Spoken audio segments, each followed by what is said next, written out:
I met a man. I was 15 years old. He was 23. And he was Jewish. He was finished with college. He had his own business.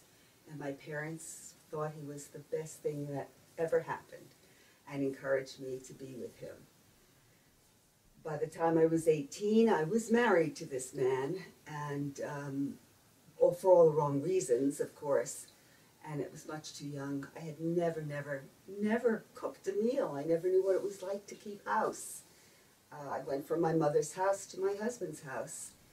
I didn't really enjoy my years of being youthful and exciting and excited and creative. I just got married.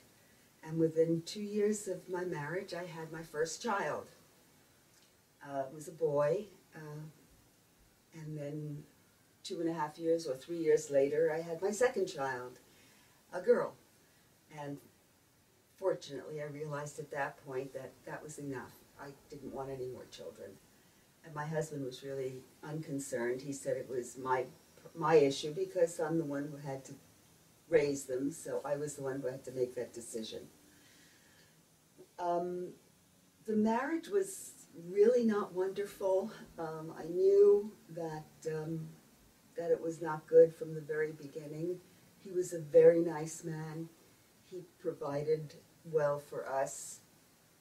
He was not abusive in any way, but I was too young. I was too young, and I missed a lot of things that I really should have had, that a young girl really should have had.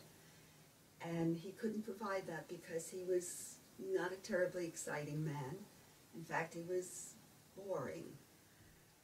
He had one interest, and that was in his work. He made it very clear to us, to me and his children, that his work came before anything. And that was because he was committed to making a lot of money. Even though he never really succeeded at it, that was what he wanted to do. So I spent a long time with him because it was very difficult for me to make changes. I had nowhere to go. I had gone back home after my children were born. I did go to my mother and father, and I told them I was miserably unhappy. And they would offer no comfort. They said they understood, but that I would grow into it. I would learn all of the things I needed to learn. And life is not a bowl of cherries. And I got all the platitudes that, you know, one gets from one's parents, but that the end of the story was that I could not go home to them. So I decided to find ways that I could support myself and my children and get out of the marriage. Fortunately, my husband was very supportive. He did help me get an education. I started college again, and I went through part-time until my kids were old enough to be in, when they were in school full-time, I went to school full-time. And I went straight through. I got my bachelor's, and then I got my master's, and then I went on to get many credits toward my doctorate, even though I never wrote my doctorate thesis. I do have lots of credits toward it. I became a speech pathologist, and I started working while I was still married. Actually stayed in the marriage for 23 years. That's how long it took me to transition out of it.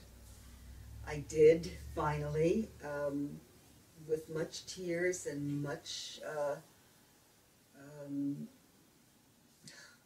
I don't know what to say, but it was very hard, very, very hard. In fact, I had told my husband, I'd been in therapy, and I told my husband that that I was leaving, that there was no question about it. He had refused to go to therapy, and I said, well, I can't do this by myself, so I decided to leave. And he didn't believe me. He really didn't believe me. So I spoke with my aunt and cousin, who were very close to me, told them, and they said that they would help. The day that I left, the moving van came to the house. My cousin and aunt were there. I had told my husband, and he left to go to work. And I went and locked myself in the bathroom and cried. And my aunt and my cousin took care of everything. They packed, they moved me. I found a little apartment in the same town.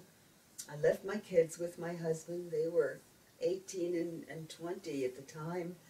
And they had a very lovely home that they lived in. Why would they move? I was just going to a little apartment. And it was really sufficient.